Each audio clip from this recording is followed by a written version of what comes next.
오늘 신명기 1장 6절부터 8절까지 짧은 본문이죠. 이제는 돌이켜서 약속의 땅으로 가라라는 제목으로 같이 말씀 나누겠습니다. 지난주에 우리가 1장 1절부터 5절까지를 살펴봤죠. 이 신명기 전체가 히타이트 고대 근동 지방의 이 조약문의 형태 구조를 가지고 있다라고 이야기를 했을 때 1장 1절에서 5절까지는 조약의 전문에 해당되는 부분이었습니다. 언제, 어디서, 누가, 계약의 당사자가 누구인지 이 부분을 나타내는 거죠. 오늘은 그 다음에 등장하는 파트인데요. 그 다음에 등장하는 파트는 그 계약자들 사이에 있었던 과거의 역사를 진술하는 것입니다. 그래서 오늘 신명기 1장 6절부터 시작해서 4장 43절까지가 이 부분에 해당되는 거고요. 과거의 역사에 대해서 진술을 하는 겁니다. 사실 이 모세가 설교를 한 것, 유언적인 설교를 한 것, 그 1차 내용에 해당되는 부분입니다. 그것이 과거에 있었던 역사들을 전부 다 되돌아보고 있습니다. 회고하고 있습니다. 1장에서는 지난 40년 동안 실패했었던 1세대들의 역사들이 쭉 나오고요. 2장, 3장에서는 새로운 세대들이 등장하면서 실패 가운데서도 이들이 순종으로 전쟁에 승리하는 과거의 이야기들이 기술되어 있습니다. 즉 모세가 과거를 쭉 돌아보면서 무엇이 너희들이 원하는 것인지 선택해보라는 거죠. 1세대의 불순종과 심판과 죽음을 원하냐, 아니면 그 어려운 가운데서도 순종했더니 하나님께서 베풀어 주신 전쟁에서의 승리와 하나님 함께 하심을 너희들이 선택할 거냐. 과거를 쳐다보면서 1장부터 3장까지 그 두 가지 큰 줄기로 보면 모세가 과거를 서술하고 있습니다. 그리고 4장에서는 그 과거를 통해서 이스라엘 백성들에게 주는 메시지죠. 그래서 1장에서 4장까지가 첫 번째 이 모세의 유언적인 설교에 해당되는 부분이고, 이것을 조약의 형태로 본다면 이제 전문이 끝나고 과거에 있었던 이 왕과 그리고 그 신하 국가죠 사이에 있었던 역사를 되돌아보는 과정입니다. 그래서 오늘 이 1차 유언적인 설교의 파트가 시작되는 부분인데요. 굉장히 짧죠. 6절에서 8절. 하지만 이게 한 단락입니다. 한 단락으로 과거에 대한 이야기들을 시작하고 있습니다. 1장 6절 보니까 우리 하나님 여호와께서 호렙산에서 우리에게 말씀하여 이르시기를 너희가 이 산에 거주한 지 오래니.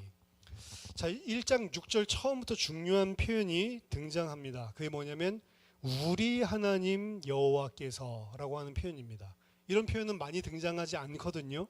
근데 모세가 자신이 이제 죽음을 앞두고 새로운 세대들이죠. 가나안 땅에 들어갈 이스라엘 백성들을 보고 나의 하나님도 아니고 너희 하나님도 아니고 우리 하나님이라고 지금 표현을 하고 있습니다.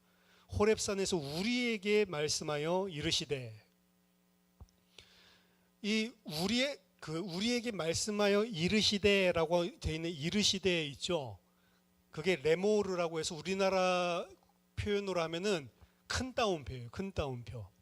그래서 하나님께서 직접 말씀하신 것을 직접 인용을 하고 있는 내용입니다. 우리 하나님께서 우리에게 말씀하셨다라고 하면서 이제 직접 인용문을, 하나님께서 직접 하신 말씀을 기록하고 있는 거예요.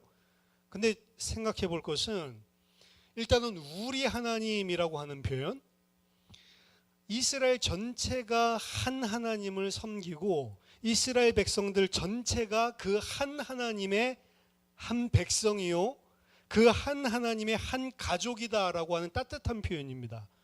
그래서 율법을 이야기를 하지만 따뜻한, 어떻게 보면은 유언하는, 죽기 전에 어떻게 보면 아버지가 아들에게 하는 그런 유언과 같은 성격을 가지고 있고, 목회자가 그리고 성도들을 사랑하는 그 목회자적인 관점들도 들어가 있고, 우리 하나님께서 우리에게 말씀을 하셨다. 이것은 신약에서도 강조하고 있는 겁니다. 그리스도인은 서로 형제고 자매라고 하죠. 사실은 원래는 형제님, 자매님이라고 부르는 게 정상적입니다. 직분보다는 목사한테도 그냥 형제님 하고요. 목사도 원래 형제님, 자매님 하고, 이게 어떻게 보면 더 맞을 수가 있습니다. 한 가족이라는 것을 이야기를 하고, 더 중요하게는 그리스도의 한 몸이다. 지체는 여러 가지 있을지 모르겠지만 우리는 그리스도 안에서 그리스도를 머리로 하는 하나의 몸이다. 그럼 그리스도도 그리고 우리도 한 몸을 이루는 각 파트죠. 머리가 중요하기는 하지만, 그래서 하나다라고 하는 것을 신약 성경에서도 강조하고 있는 것입니다. 그래서 교회는 원래 하나예요. 여러 가지 교단이 있고 교파가 있고 교회가 있지만 그거는 유형적인 교회고요. 무형적인 교회는 하나밖에 없습니다. 예수 그리스도를 머리로 하고, 그리고 진짜 예수 그리스도를 믿는 거듭난 자들은 다 한 몸이에요. 이 사람들은 교회가 달라도 교단이 달라도 사실은 통할 수밖에 없는 거예요. 진짜 교회라면, 그래서 네 교회 내 교회 이런 것들 잘못된 사상들입니다. 어떻게 보면 그리스도의 한 몸 된 이 전체적인 사상이 없기 때문에 어떻게 보면 교회가 기업화되는지도 몰라요. 그리고 교회 안에서도 네 편 내 편 갈라지는 일들이 생기는 겁니다. 근데 진짜 교회는 하나다. 물론 이 땅의 유형교회는 그리스도의 몸이 아닌 사람도 있을 수가 있어요. 맞죠? 그러니까 뭐 불신자가 와 있을 수도 있는 거잖아요. 구원받지 못한 사람들도 존재할 수가 있잖아요. 그러니까 갈라지는 일들이 일어날 수 있지만, 그럼에도 불구하고 이 한몸 사상이라는 것들을 아는 자들은 일단 우리가 판단을 할 수가 없잖아요. 이 사람 그리스도의 몸인지 아닌지 우리 모르잖아요. 그렇기 때문에 교회 안에 있는 사람은 연약하고 좀 악한 사람들도 품어줄 수가 있어야 되는 거예요. 왜? 영적으로 정확하게 보면 저 사람 구원 못 받은 것 같아, 이런 생각을 할 수 있지만 그 생각을 하는 것은 하나님 몫이지 우리 몫이 아닌 것입니다. 예수님께서 제자들을 불러서 내가 너로 사람을 낚는 어부가 되게 하겠다라고 이야기를 하시고 비유를 쭉 하시는데, 그 비유 가운데 사람을 낚는 어부가 되게 하겠다라고 하는 것에 관련된 비유가 마지막에 나와요. 그게 뭐냐면 그물 비유입니다. 사람을 낚는 어부인데 어떻게 낚았냐? 낚싯대로 낚는 게 아니고 그물로 낚으라고 되어 있어요. 그물로 낚시라. 그럼 그물로 여러분들이 만약 고기를 잡는다면 골라서 잡습니까? 아니면 잡히는 대로 다 잡습니까? 잡히는 대로 다 낚싯대로 잡으면은 내가 원하는 게 아니면 버립니다. 그렇죠? 잡았을 때 이미 이거 내가 원하는 게 아니다, 버려요. 조그만 피레입니다, 버립니다. 하지만 그물로 잡을 때에는 다 잡아요. 그리고 예수님은 뭐라고 이야기를 하냐면 나중에 다 잡아 놓으면 마지막 때에 고르는 작업을 한다고 했죠. 누가요? 우리가 하는 게 아니고 하나님이 하신단 말이에요. 그러면 우리는 유형교회, 무형교회가 있고, 무형교회는 다 구원받은 사람으로만 구성된 교회예요. 유형교회는 구원받은 사람도 있지만 안 받은 사람들도 충분히 반반 있을 수도 있고 안 받은 사람이 더 많을 수도 있습니다. 그런데도 불구하고 이 그리스도의 한 몸 사상, 한 공동체라는 사상을 성경적으로 정확하게 아는 사람이라면 내가 이 사람은 공동체 아니야 판단하는 게 아니고 뭐에 힘쓰죠?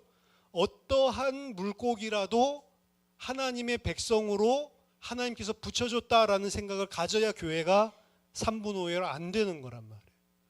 다 품어줄 수 있고, 그래서 그걸 사랑이라고 이야기하고 평안이라고 이야기를 하는 겁니다. 성령께서 평안의 줄로 하나 되게 하신 것을 힘써 지켜라 라고 이야기를 하죠. 판단하면 안 됩니다. 그 다음 사실 이 표현 안에서 우리가 좀 생각해 볼 문제는, 지금 우리 하나님 여호와께서 호렙산에서 우리에게 말씀하셨다라고 이야기를 하는데요, 사실 실제로 이 말씀을 하신 직접적인 대상은 지금 모세 앞에 있는 사람들이 아니에요. 그렇죠? 이 사람들은 광야 세 세대고, 하나님께서 누구에게 말씀하셨냐? 우리로 치면 민수기 1장부터 처음에 계수한 사람 아니고 민수기 1장에서 처음 계수했던 1세대 사람들, 그렇죠? 다 죽은 사람들. 호렙산에서 시내산에서 하나님께서 언약을 맺으시면서 말씀하신 사람들은 지금 이 모세와 함께 광야에서 지금 이 설교를 듣고 있는 사람이 아니라 그 사람들 다 죽었단 말이에요. 하나님께서 누구에게 말씀하셨냐? 너희 아버지에게 이 말씀을 하셨다. 말하자면 이렇게 말해야 더 정확한 이야기죠.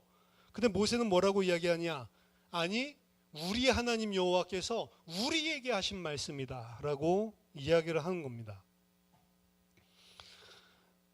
1세대 중에 살아있는 사람은 모세, 아론도 다 죽었죠. 미리암도 다 죽고 여호수아, 갈렙, 사실 딱 세 사람밖에 없는 거죠. 그럼 왜 이야기를 하고 있냐? 근데 왜 이게 우리에게 한 이야기다라고 이야기를 하고 있냐? 언약의 연속성도 있겠지만 지금 모세가 1장부터 4장까지 그 첫 번째 설교에서 첫 번째 유언에서 이야기하려고 하는 이 과거의 역사는 단순하게 과거에 있었던 역사를 이야기하려고 하는 게 아니란 말이에요.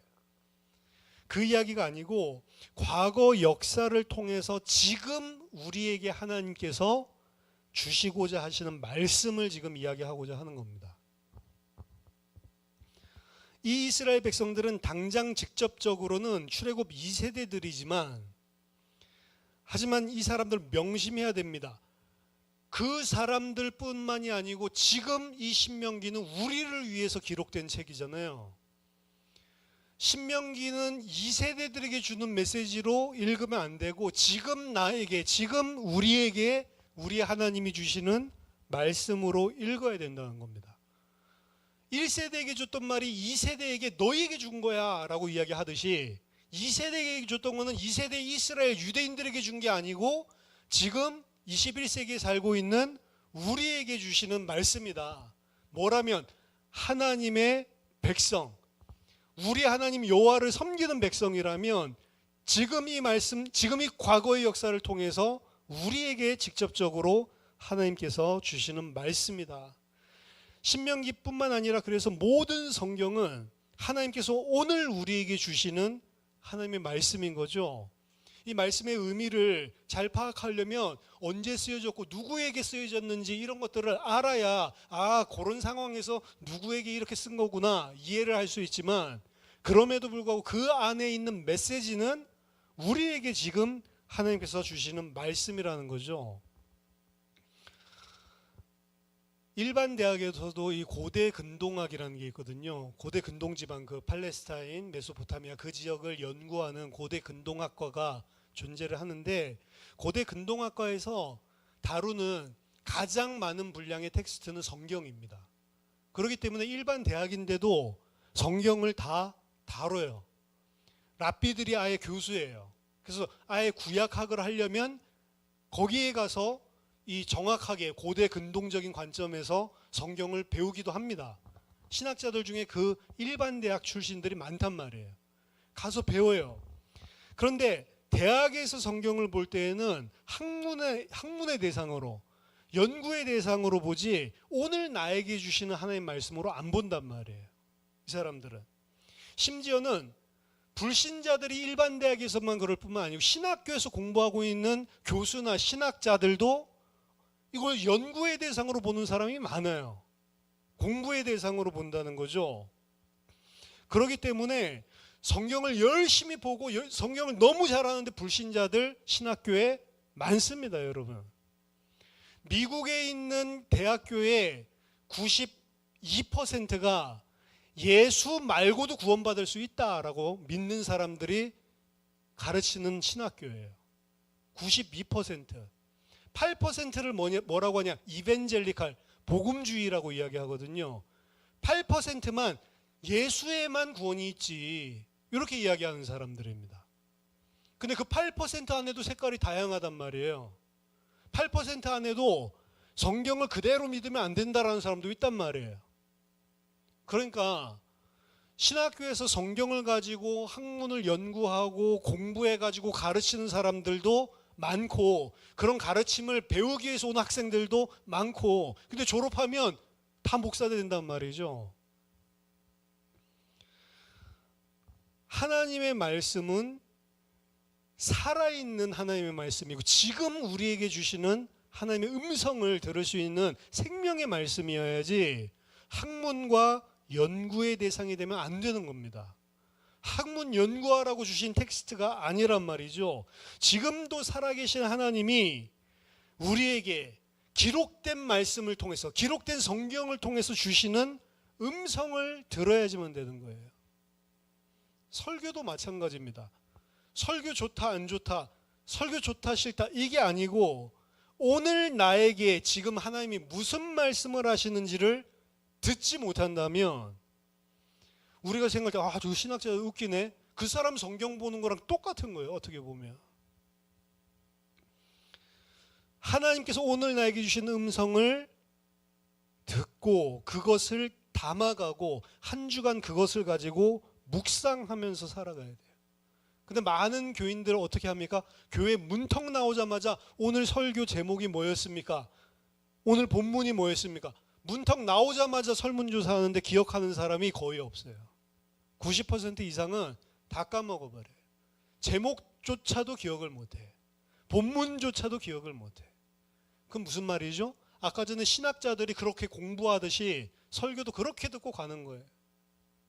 하나님의 음성을 듣지 못한다면, 오늘 나에게 하나님께서 이번 주간에 나에게 주시는 음성을 들어야 되는데 그거 못 듣고 가는 거죠. 못 듣고 가도 아무런 아쉬운 것도 없어요. 못 듣고 가도 그냥 잘 살아. 그렇죠? 우리도 마찬가지입니다. 그렇기 때문에 다시 듣고 정리하고 붙잡지 않으면 말씀이 한 귀로 들어왔다가 한 귀로 흘러나가는 거예요. 여러분들이 말씀의 사람이 되기를 바랍니다. 이거 설교 들어가지고 이거 성경 이런 내용이었고 이거 아는 게 중요하지 않아요. 그걸 통해서 나에게 주시는 음성을 하나라도 붙잡아야 되고, 붙잡는다고 되는 게 아닙니다. 그걸 가지고 한 주간 살아야 된단 말이에요.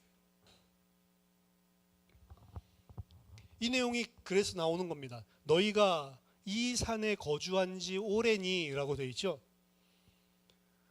신명기 1장 6절은 정확하게 말한다면 출애굽하고 나서 시내산에 가서 말씀을 받죠.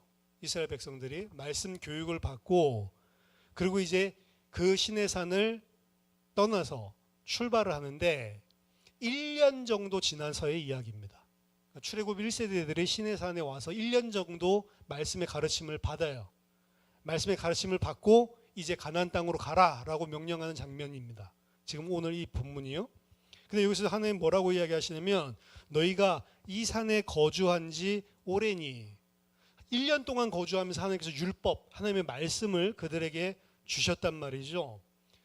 너희가 이곳에 거주한 지 오래니, 모든 영어 성경을 여러분들이 참고해 보시면 오늘 본문을 어떻게 해석했냐면, 원래 히브리어로 직역을 한다면 라프 라켐 세베트라고 돼서 너희가 많이 오랫동안 거주했다, 그냥 이런 표현인데 뭐라고 표현을 했냐면 영어 성경은 전부 다 너희가 충분히 오랫동안 거했으니 이렇게 이야기를 해요.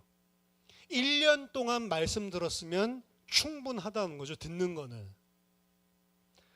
근데 그 듣는 것이 그들의 것이 못됐다는 게 이제 드러나는 거예요. 사실은 1년 동안 그렇게 말씀 가르치고 그 말씀 받아서 말씀은 모르는 게 아닙니다. 이들이. 근데 말씀을 아는 거랑 그들이 정말로 그 말씀으로 믿어지고 은혜 받고 변화되고 진짜 하나님의 백성으로 거듭난 거랑 다르죠. 이 말씀을 많이 받고 많이 알고 그게 목적이 아니라는 겁니다. 1년 동안 하나님 말씀 받았으면 이미 오랫동안 충분하게 말씀 받았다. 근데 그게 목적이 아니다. 기억해야 된다. 진짜 중요한 것은 하나님의 말씀대로 살아내는 게 더 중요하다. 이스라엘 백성들이 말씀 몰라서 무너진 게 아닙니다. 그 말씀이 그들의 삶에서는 아무런 영향을 못 미치는 말씀이었다는 게 문제예요. 지식적으로는 말씀을 많이 가지고 있는 게 좋은 것이지만 그 말씀이 삶이랑 아무런 관계가 없다면 그 말씀은 죽은 말씀이라고 하는 거예요. 말씀을 기준으로 보고 말씀을 기준으로 생각하고 판단하고 살 수 있어야 그게 진짜 하나님의 말씀, 살아있는 말씀이 되는 것입니다. 성경을 보면서 하나님이 이렇게 오래 참으시고 많은 은혜와 사랑을 베푸시는 분이구나. 그런데도 이스라엘이 이렇게 하나님을 몰랐구나, 안 믿었구나. 이 패역한 놈들. 그 내용 많이 알면 뭐하냔 말이죠. 그게 진짜로 은혜와 사랑을 많이 베푸신 그 하나님이 내가 보고 듣고 판단하고 살아내는 모든 것들에 나를 영향을 끼치고 움직여야 되는 말씀이 되어야 되는 거 아니에요. 사실 우리는 육신 체질이고 세상 체질이고 나 중심적으로 사는 체질이에요. 그게 우리의 체질입니다. 그렇기 때문에 세상 사람들처럼 똑같은 일상을 사는 게 훨씬 쉬워요. 세상 사람들 그냥 세상 기준으로, 육신 기준으로, 그냥 자기 자신 중심으로 그것으로 모든 기준들을 세워놓고 이렇게 해야 된다, 저렇게 해야 된다, 이렇게 되면 좋은 거고 저렇게 되면 나쁜 거다. 다 하나님이 빠져있는 사람 중심의, 세상 중심의 것들이에요. 전부 다. 그걸 기준으로 판단하고 생각하고 삽니다. 우리도 세상에 살고 우리도 육신을 가졌기 때문에 우리들도 그들에게 많은 영향을 어려서부터 받아왔어요. 태어나자마자부터. 학교를 가도 하나님 말씀을 안 배워줍니다. 학교 가서 배우는 것들, 이렇게 해야 된다, 저렇게 선생님 말하는 것들 전부 다 그게 다 세상 기준이에요. 말하자면. 그러니까 그게 우리는 훨씬 더 익숙하고요, 체질이고 우리랑 딱 맞고 세상 살기도 훨씬 그게 유용하단 말이에요. 하나님의 말씀이 아니라는 겁니다. 그래서 나도 아무런 생각이 없으면 불신자들이랑 똑같이, 세상 사람들이랑 똑같이 그냥 내 생각대로 판단하고 나 살아온 대로 판단하고 결정하고 세상 사람들이 좋다는 대로 그게 좋은 건 줄 알고 그것 때문에 인생 다 산단 말이죠. 말씀이 기준이 되려면 억지로 깨어 있어야 돼요. 억지로 말씀 붙잡고 억지로 말씀은 가지고 살려고 몸부림치지 않으면 우리는 세상이랑 똑같이 살 수밖에 없단 말이에요. 몸은 교회 나오지만 그렇단 말입니다. 몸은 출애굽했지만 그렇단 말이에요. 그게 우리의 사상이고 체질이기 때문에 억지로라도 그 하나님의 말씀이 기준이 되기 위해 생각해야 그 말씀이 우리의 삶에 영향을 끼치는 겁니다. 그게 반복되면서 우리의 체질이 되고 그게 반복되면서 자연스럽게 나에게서 나와야 되는데 그렇게 되기 위해서는 억지로 해야 되는 게 우리 수준이에요. 사실은 모든 인간이 다 마찬가지입니다. 그게 반복되면서 하나님의 사람으로 변화된다는 거죠. 변화된다는 건 잠깐 이걸 변화됐다고 하지 않고 그게 완전히 내가 되고 체질이 되고 사상이 되고 아예 내가 변한 것, 말씀에 점점 붙잡힌 바 된 삶을 살게 되는 거죠. 그 몸부림이 없으면 우리는 말씀과 관계없는 삶을 살 수밖에 없는 자들입니다. 이것을 알고 깨어 있어야 된다는 거죠. 깨어 있지 않으면 말씀의 사람이 절대로 될 수 없다. 사실 이스라엘 백성들도 금송아지 사건이 없었다면요, 굳이 그 시내산에 호렙산에 1년 동안 머물면서 그 말씀을, 많은 말씀을 배울 필요도 없었습니다. 원래 출애굽기 20장에서 딱 10계명 하나님 주시고 그 10계명도 이 히타이트 조약문이랑 똑같은 형태를 가지고 있거든요. 신명기 전체도 그렇지만 그 10계명이 바로 하나님과 하나님 백성 사이에 맺는 조약문 형태를 띠고 있다고요. 그래서 그 10계명도 뭐가 빠지면 안 되냐면 첫 번째 계명 나오기 전에 나는 너희가 종되었던 땅 애굽 땅에서 너희를 구원하여 낸 너희의 하나님 여호와다라고 이야기를 하죠. 이 과거의 역사 이야기하는 거거든요. 이게 중요한 거예요. 내가 너희를 그 죽을 뻔한 그 고생스러운 그 고통스러운 저주의 땅에서 구원해낸 너의 하나님 여호와다. 그렇기 때문에 이 계명들을 너희들은 당연히 마땅히 지켜야 한다.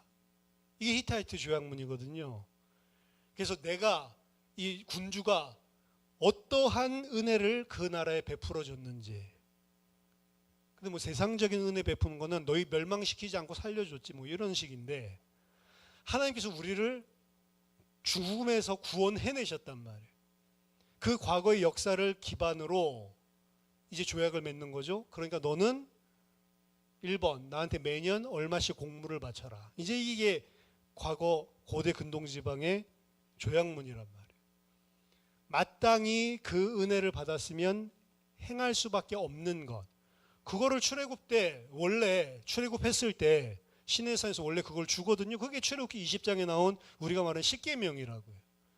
그 십계명 주고 난 다음에 너희는 여호와 하나님 섬길 거냐? 그랬더니 우리는 여호와의 하나님만 섬기겠습니다 라고 사실은 작정을 하거든요. 그리고 모세는 왜 올라갔냐?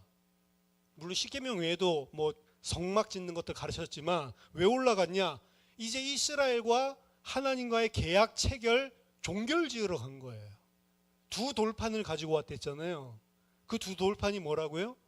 한쪽은 뭐 1계명에서 4계명, 한쪽은 5계명에서 10계명이 아니고 똑같은 걸 써놓은 계약서라고 이야기했죠.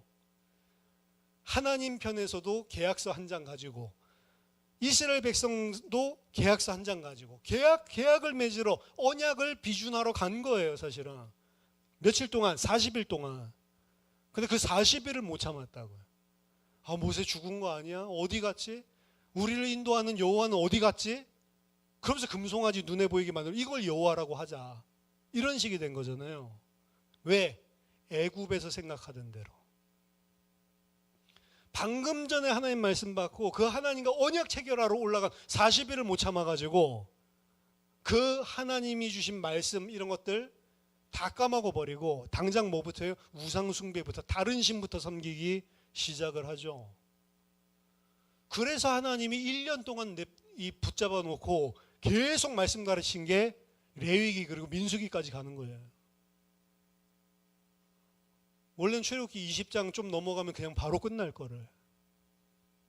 어떻게 출애굽기는 그 이스라엘의 백성들의 죄가 없었다면 32장 그 송아지 그 장면이 안 나오고요. 31장까지 가르친 것 가지고 이제 모세가 내려와서 이제 출발하자 이랬을지도 몰라요. 딜레이 됐다고 그랬죠. 지난번에 이 사실 뭐 며칠 걸릴 길, 11일 걸릴 길을 40년 동안 돌아서 오는 이런 일들이 생기듯이 이스라엘 백성들도 마찬가지라는 거죠.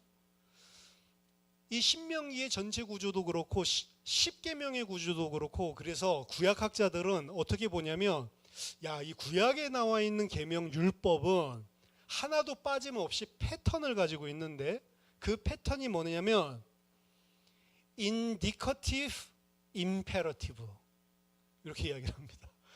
indicative는 뭐냐? 과거의 역사들을 이야기해 주는 거예요. 하나님이 어떤 은혜를 너희에게 베풀어 줬는지. 우리나라 말로 인디커티브가 뭔지는 모르겠다. 임페러티브는 명령형. 그러니까 일반 서술형이 있고 명령형이 있는데 항상 명령이 나오는 게 아니고 서술형이 먼저 나오고 그 다음 명령형이 나온다는 거예요. 서술형에는 뭐가 써있냐? 하나님께서 너희들에게 베풀어 주신 은혜. 이게 서술형에서 먼저 나오고 그 다음 나오는 게 명령형. 그러니까 너희는 마땅히 이렇게 해야 되는 거 아니야? 라고 하는 개념을 가지고 율법을 주신다는 거죠. 이러한 은혜를 베풀었으니 너희는 마땅히 이러이러한 행동을 해야 되는 거 아니냐? 이게 히타이트 조약 문서도 마찬가지고 성경도 마찬가지라는 겁니다. 십계명도 마찬가지고 신명기도 마찬가지고. 그래서 로마서 11장 35절 36절에 바울이 이런 이야기를 하죠. 누가 주께 먼저 드려서 갚으심을 받겠느냐? 이는 만물이 주에게서 나오고 주로 말미암고 주에게로 돌아감이라. 그에게서 영광이 세세히 있을지어다. 누가 주님께 먼저 해드려 가지고 주님이 갚아줘야 될 일을 하는 게 있겠냔 말이에요. 내가 주님께 한 거는 왜 했다? 주님께서 나에게 먼저 해줬기 때문에 감사해서 하는 거 아니냐라는 이야기입니다.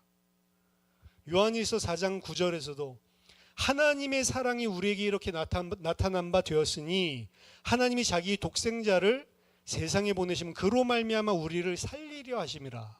10절에 사랑은 여기 있으니 우리가 하나님을 사랑하는 것이 아니요 하나님이 우리를 사랑하사 우리 죄를 속하기 위하여 화목제물로 그 아들을 보내신 것이다. 우리가 하나님을 먼저 사랑한 게 아니라 하나님이 우리를 사랑해 주셨기 때문에 그 사랑 아는 자들이 하나님을 사랑하는 거죠. 우리가 하나님을 사랑한다면 하나님께서 베푸신 그 크신 사랑을 받은 자로서 마땅히 나와야 될 사랑을 하고 있는 거지 내가 잘한 구석이 있는 게 아니라는 겁니다. 뭐든지 다 하나님이 먼저 개입을 하고 하나님이 먼저 나를 찾아와 주시고 이게 복음이에요. 복음. 종교랑 다르죠. 그러면서 7절에 이야기를 합니다. 방향을 돌려 행진하여 아모리 족속의 산지로 가고 그 근방 곳곳으로 가고 아라바와 산지와 평지와 네겝과 해변과 가나안 족속의 땅과 레바논과 큰 강 유브라데까지 가라. 여기 나온 이 모든 지명들은 하나님께서 주신 약속의 땅 전체를 대표하는 지역들을 다 이야기하고 있는 거예요. 전체의 경계선과 그 안에까지 다 이야기를 하고 있는 겁니다. 이상적인 그런 영토를 지금 이야기해주고 하나님 만들어 놓은 국경, 하나님 주실 땅에 대해서 서술하고 있는 겁니다. 이스라엘의 역사 동안 단 한 번도 이 땅을 차지한 적이 없어요. 전체적으로. 가장 많이 근접했을 때가 다윗 때인데 다윗 때도 다 차지하지는 못했습니다.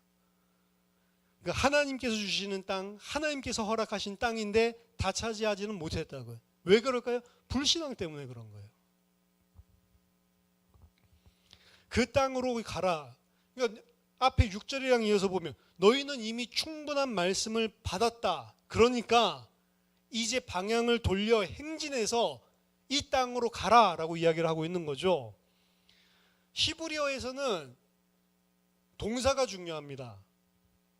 시편 1절에 복 있는 사람은 악인들의 꾀를 따르지 아니하며 죄인들의 길에 서지 아니하며 오만한 자들 자리에 앉지 아니하고 이렇게 되어 있는데 동사가 중요해요. 히브리어 구약 성경은 동사가 중요하다.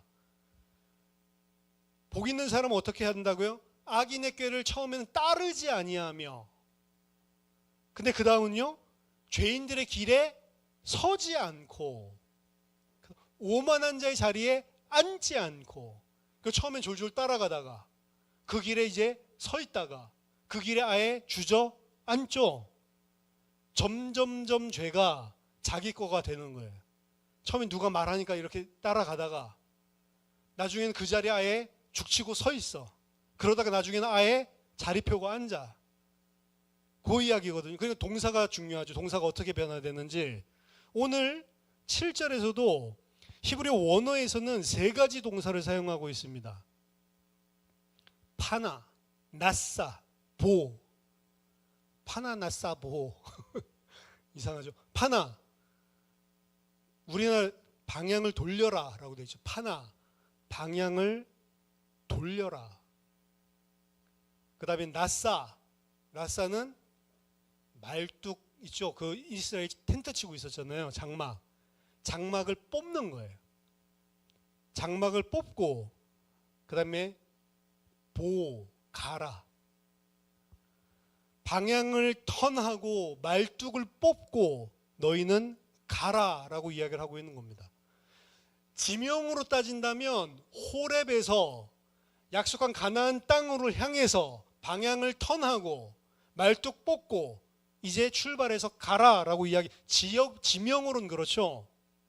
근데 영적인 상태로 보세요. 호렙에 지금 이스라엘이 어떤 상태입니까?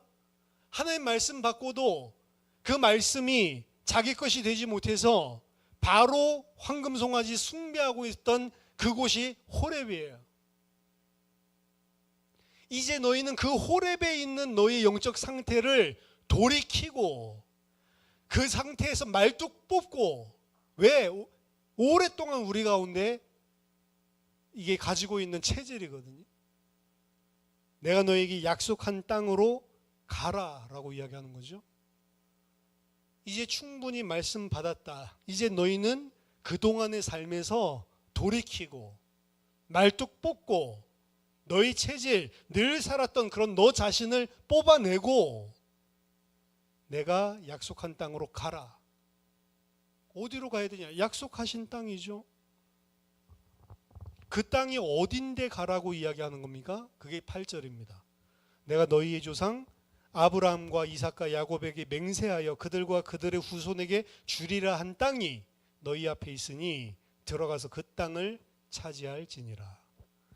호렙산에 있지 말고 돌이켜서 말뚝 뽑고 약속하신 그 언약의 땅으로 가라. 그 땅은 내가 이미 400년 전에 아브라함과 이삭과 야곱 너희의 조상들에게 약속했던 그 땅이다.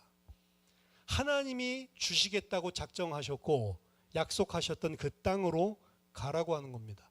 갑자기 가라고 하는 게 아니고 이미 400여 년 전에 하나님께서 약속하셨고 계획하셨던 땅이었습니다. 출애굽의 목적 자체가 그 약속을 이루기 위한 것이다. 제가 여러 번 이야기를 했죠. 그냥 잘 먹고 잘 살라고 했던 애굽, 그게 아니고 잘 먹고 잘 살려고 생각하고 그게 인생의 전부인 줄 알았던 그 애굽에서 뿌리를 뽑고 방향을 턴해서 이제 하나님이 계획하시고 하나님께서 인도하시려고 하는 그 땅을 향해서 출발해라 라고 이야기하고 있는, 이게 신명기 처음에 나오는 설교에서 첫 번째 메시지예요. 그래서 그 땅이 너희 앞에 있으니 들어가서 그 땅을 차지할지니라. 40년 전에 사실 하나님께서 이렇게 말씀하신 적이 없습니다. 내용적으로는 맞죠. 근데 이렇게 직접적으로 말씀하신 적이 없어요. 그 땅이 너희 앞에 있으니 이제 들어가서 그 땅을 차지해라. 1세대에게 줬던 말씀이랑 2세대에게 주는 말씀이 묘하게 겹쳐 있는 거예요. 그렇죠. 과거 이야기를 하는 것 같지만 지금 이 2세대들은 그들 앞에 그 땅이 지금 있어요. 그렇죠. 그 조상들에게 줬던 메시지지만 지금 이들에게 바로 보이는 그 땅, 그 땅이 너희 앞에 지금 펼쳐져 있으니 너희는 들어가서 그것을 차지해라 라고 이야기를 하고 있는 거죠. 왜 과거의 이야기를 하고 있는지 다시 한번 명백하게 보여주는 겁니다. 돌이키고 말뚝 뽑고 가야 될 사람은 옛날 사람들이 아니고 지금 살아있는 너희들이다 라고 이야기를 하고 있는 겁니다. 광야에 묻혔던 조상들에게 하나님께서 말씀하신 것이 아니고 지금 너희에게 하나님께서 말씀하고 계신 것이다. 이제 세상과 육신의 삶에서 돌이키고 세상에 말뚝박고 살았던 모든 삶 뽑아내고 이제 하나님께서 약속하신 땅으로 가라. 그 땅은 누구죠? 믿음과 순종하는 자들만 차지하는 땅입니다. 그 땅으로 가라는 겁니다. 이 말씀을 출애굽 2세대들에게 아니라 오늘 우리에게 하고 계시는 것입니다. 그래서 오늘 짧은 말씀이지만 중요한 내용들이 이렇게 많이 들어 있습니다. 몇 가지 정리하면 첫 번째, 말씀을 살아내라. 말씀 많이 하는 게 진짜 중요한 게 아니라는 것입니다. 그 말씀이 평상시 나의 삶이랑 무슨 상관이 있냐, 무슨 관계가 있냐, 이게 본질이라는 거예요. 말씀이 많아도 말씀과 전혀 관계없는 삶을 살 수 있습니다. 그게 이스라엘한테 이미 충분한 말씀을 다 줬다고요. 너희는 지난 1년 동안 충분히 말씀 받았다. 이제 그 말씀대로 현실 속에서 살아내라라고 이야기하는 겁니다. 이게 아까 제가 여러분들 말씀의 사람이다라고 이야기했는데 말씀의 사람의 정의입니다. 말씀의 사람은 말씀 많이 하는 사람이 아니고 말씀을 삶으로 살아내는 사람이다. 말씀을 살아내라. 두 번째, 그 말씀이 우리에게 명령하는 핵심이 뭐냐? 너희는 방향을 돌리고 파나 말뚝을 뽑고 낯싸 가라. 보 세상 육신의 삶에서 이제 돌이키고 파나 세상에 말뚝박고 살았던 모든 삶을 뽑아내고 낯싸 이제 하나님께서 약속하시는 땅으로 가라. 보.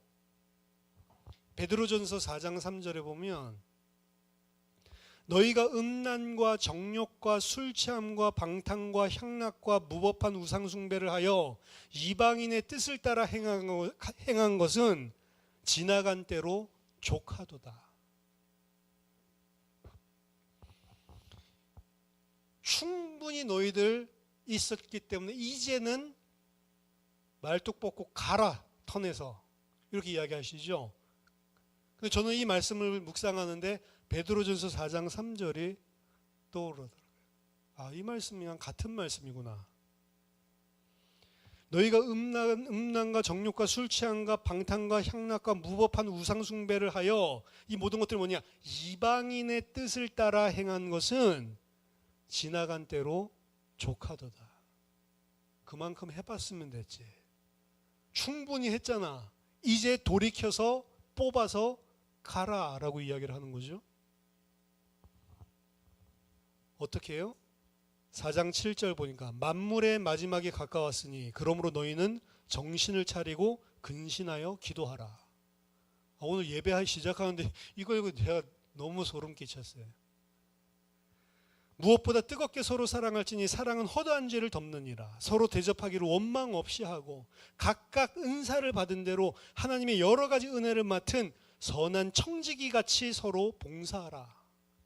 만일 누가 말하려면 하나님의 말씀을 하는 것 같이 하고 누가 봉사하려면 하나님이 공급하시는 힘으로 하는 것 같이 하라. 이거 우리가 말하고 우리가 행동하고 우리가 사는 삶이 마치 하나님이 하는 것처럼 너희들은 해라. 이는 범사에 예수 그리스도로 말미암아 하나님의 영광을 받으시게 하려 함. 이때 하나님이 영광을 받으신대. 우리가 하나님처럼 우리가 예수 그리스도처럼 행하고 대접하고 돕고 말하고 이럴 때 하나님이 영광을 받으신대. 그에게 영광과 권능이 세세에 무궁하도록 있느니라. 아멘. 그 이전의 삶이랑 너희들이 살아야 될 삶, 이 두 가지를 대주에서 이룬 이전의 삶 촉하게 살지 않았냐? 이제 너희는 이렇게 살아봐야 되지 않겠냐? 그 말뚝 뽑고 어떻게 해요? 하나님이 하시는 것처럼 너희들이 하나님이 하시는 것처럼 서로도 뜨겁게 사랑하고 정신 차리고 이를 위해서 기도해라. 만물의 마지막에 가까웠다. 말세다 라고 이야기를 하는 거죠. 이게 하나님의 우리가 말씀의 사람이 되는데 말씀에서 이야기하는 핵심 본질은 요거예요. 사실은 다른 내용이 없습니다. 마지막 세 번째, 왜 이렇게 살아야 되냐? 잘 안 되는데. 그것이 하나님의 사랑과 은혜를 받은 자로서의 마땅한 삶이기 때문에 그렇습니다. 그게 성경이 주장하는 요지예요. 구원받았다면 마땅히 이렇게 이제 살아야지. 마땅히 그렇게 살 수밖에 없는 거지. 그래서 조약문에 마땅히 살아야 될 삶을 쭉 조항을 써놓고 마지막에 뭐가 나온 줄 알아요? 마땅히 살아야 될 그 삶을 안 살면 어떤 심판을 내릴 건지. 죽인다는 거죠. 사실은 조약문에. 이 히타이트 조약문에 보면 저주밖에 안 나요. 저주. 근데 우리는 복도 나오죠. 지킬 때 어떤 복을 하나님께서 주시는 건지. 우리는 하나님의 사랑과 은혜를 받았기 때문에 마땅히 행해야 될 삶을 사실은 이야기를 하고 있는 것이고, 그렇다면 마땅히 행해야 될 삶을 살아놓고 교만할 필요 없는 거죠. 마땅한 삶을 살아놓고 교만하다는 것은 그걸 내가 뭐 잘한 걸로 나의 의로 쌓고 있다는 건데, 성경에는 그런 사상이 없습니다. 그건 당연히 해야 될 것. 당연히 해야 될 것을 안 하는 자는 매를 때린다는 개념이에요.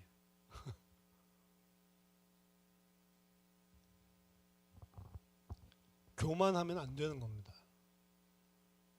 근데 은혜를 받은 사람들 중에 교만으로 빠지는 사람들이 많은 것 같아요. 하나님이 많은 일들을 어떻게 보면 행하시고 하나님께서 많은 것들을 주시면 교만해지는 게 인간인 거예요. 그게 마치 자기 자신의 의로 말미암은 것처럼. 근데 우리에게는 그런 것들이 하나도 없다라고 하는 겁니다. 다 은혜다. 아까 전에 예배 전에 찬양 틀어놨는데 이제는 그냥 예사로 있었던 것 줄 알았고 당연히 있어야만 되는 건 줄 알고 그걸 내가 가지고 있는 줄 알았는데 다 하나님의 은혜였구나. 내가 그냥 가지고 있으니까 당연히 그건 내가 가지고 있는 거라고 생각을 했는데 이게 다 하나님의 은혜였구나. 은혜로 내가 이거 가지고 있는 거구나. 은혜로 내가 이런 일을 한 거구나. 이게 마땅히 하나님의 백성이 행해야 될 거라는 거죠.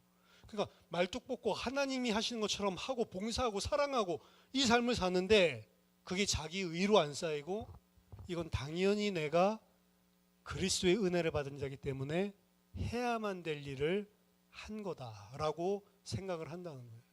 그게 구원받은 자가 행해야 될 겁니다. 근데 하나님은 어떻게 하냐?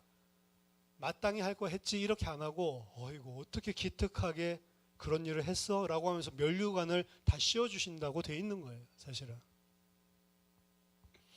이게 사상이 되어 있지 않다면 우리는 열심히 행하고 자기 의를 쌓는, 어떻게 보면 구원 못 받았을지도 모르는 거죠. 그건 우리가 판단할 수는 없지만 그런 것들 때문에 교회 안에 문제가 사실은 많은 것들을 우리가 봅니다. 그래서 오늘 첫 번째 설교 시간인데 가장 어떻게 보면 본질적인 내용들을 이야기하고 있는 거예요. 하나님께서 주시는 말씀의 사람이 되라. 알고 있는 지식 말고 그 말씀을 살아내는, 그 말씀이 살아서 나에게 주시는. 그래서 예배 끝나고 식사하고 나서 다른 거 하지 말고 받은 말씀들, 깨달은 것들, 은혜 받은 것들을 같이 나누는 시간을 가지는 겁니다. 성경 한 구절을 봐도 은혜 받는 포인트들이 다 다를 수 있어요.